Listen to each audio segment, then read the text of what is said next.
Okay. Pero pag-usapan natin yan because you've been together for quite a while, you know, and it's an achievement and it's a decision that you guys make every day.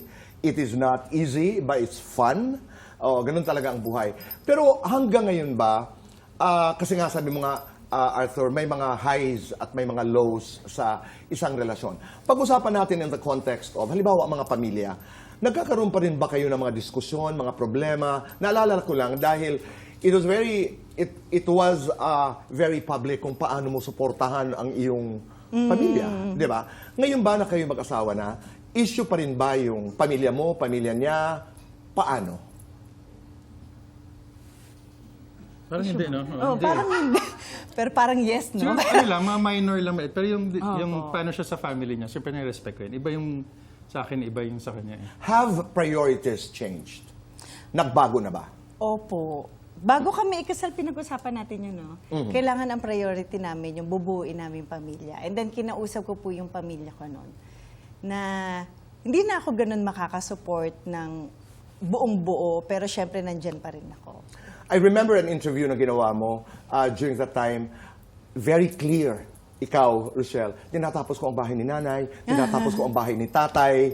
Naalala mo yun? Oo. Kaya the question is valid. At naiintindihan mo yan noon. Pero syempre, pag mag-asawa, iba na. Paano niyo pinagkasunduan yun? How did you, paano niyo minanage ang issue na yun? Aside from talking to your families, did you talk to your family? Hindi eh. Actually, hindi ko siya pinagbawal. Siya lang Ako nagsabi. Ang in-laws, kumusta ang mga relasyon? Ay, naku, sobrang Naku, close. yung si Mami Yeyed, ibang klase. Sobrang bait po talaga.